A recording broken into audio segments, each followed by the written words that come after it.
Nothing shocking happened on the 3-hour finale of Survivor 45. There were no jaw-dropping blindsides. There was no WTF move from the jury crowning a winner no viewers saw coming. Hostile aliens did not land a spaceship and unleash an army of breakdancing robots only to see one of those robots go haywire, murder Jeff Probst, and then ominously stare over at the horrified contestants and tell them to dig deep on that. Humans. None of that happened. But even though there may not be any massively crazy or controversial moves for fans to discuss and debate over the next 2 months while we wait for Survivor 46 to be unleashed, damn if that was not a super satisfying finale. Let's start with the winner, Dee Valladares. I should be mad. I should be raising my fist to the heavens in an angry gesture and yelling something super dramatic and unoriginal like, "Damn you, Dee." All of you out there with a better memory than mine may recall that Austin was my episode 1 to pick to win it all. The guy seemed sharp, social, athletic, yet not flamboyant enough to make himself an easy target. He also has luxurious flowing locks of hair. Maybe that had something to do with it. I don't know. The point is, he was my pick to win, and if he had pulled it out, it would have been my 3rd successful winner pick in the past 6 seasons, a pretty impressive run after an epic streak of prognosticating futility. And not unlike every Scooby-Doo episode ever made, I would have gotten away with it, too, had it not been for those meddling kids, or, in this case, Dee. Dee's resume speaks for itself. She won 3 individual immunities, she flipped the vote to save Julie and oust Emily, and then went behind her boyfriend's back to send his #1 ally Drew out of the game. We learned at the start of the finale that Dee had not, in fact, informed Austin of the Drew flip, preferring to beg for forgiveness rather than ask for permission. So savage, especially after he informed her about the Julie vote earlier. No quid pro quo here, my friend.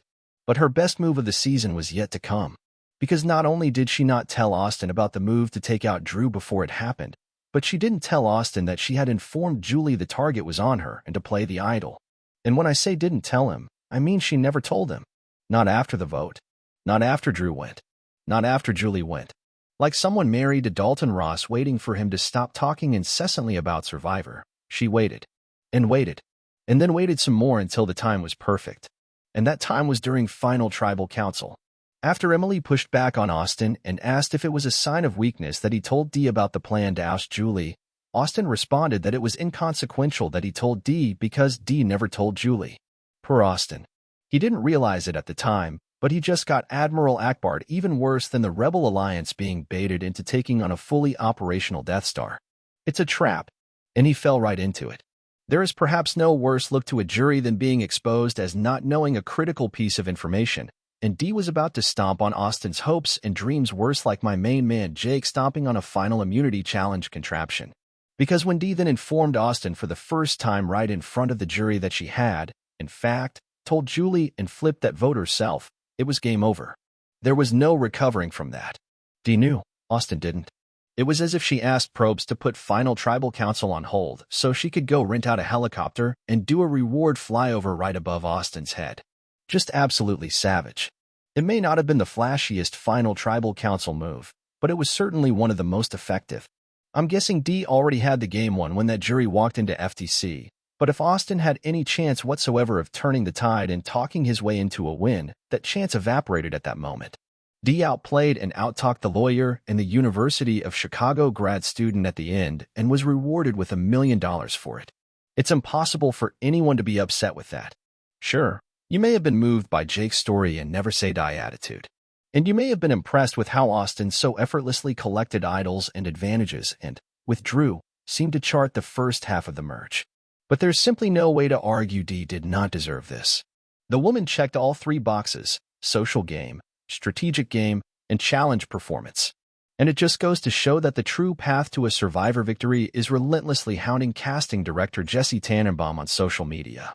Dee's name is a worthy entry into the Survivor history books. But while Dee gets all the glory, another player stole the show with one of the most fascinating finale arcs in franchise history, riding the Survivor roller coaster. Obsessed. I'm flat out obsessed. Jake's journey in the finale is one of my favorite things ever. And I'll begin by admitting, I've been sleeping on Jake a bit this season. Sure, I always found his confessionals entertaining. The dude is hella funny. And I was intrigued by his weird mix of boldness and self-doubt. But since he was just kind of hanging on for dear life ever since the merge, and I never gave him much of a chance of winning, I was far more focused on other folks. But I think I may need to go check into Hackensack Meridian Mountainside Medical Center due to severe whiplash from watching all the epic highs and devastating lows that Jake O'Kane just experienced in one episode of television. And now Jake is one of my absolute favorite players of the season. Just look at what happened to this dude in the finale. Epic high. Jake won the advantage for the last challenge, using Survivor history as his guide to remember the numbers from a counting challenge. Who thought JT, Denise, and the alligabler would prove to be such key elements in the finale? Jake was never considered a challenge beast, so to see him win this advantage hunt, on the heels of his idol Fine last week, was thrilling. One couldn't help but wonder at this point, is Jake O'Kane about to make a late-game run at this thing? Devastating low. Jake's advantage in the first immunity challenge meant that he only had to toss one sandbag into a basket, as opposed to everyone else having to land 3. But even without that advantage, Jake was moving in this challenge that ended with players having to complete the Michelle Fitzgerald special, which is, to say, a 3-tier tower puzzle that Survivor rules dictate must be kicked down upon completion. But Jake completely sabotaged his chances with not one, but 2 huge gaffes.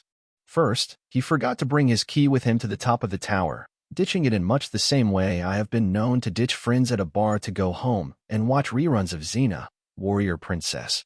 That was bad, and it would not be the only lack of attention to detail that Jake would experience because he would later, in the very same challenge, forget about a puzzle piece that threw off all his calculations in matching up the heights of the 6 towers.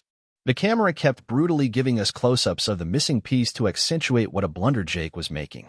It was like we were all watching a horror movie and the victim had no idea that he had already been murdered. Making this double blunder so brutal is that Jake was right on Austin's heels. He very well would have, won otherwise.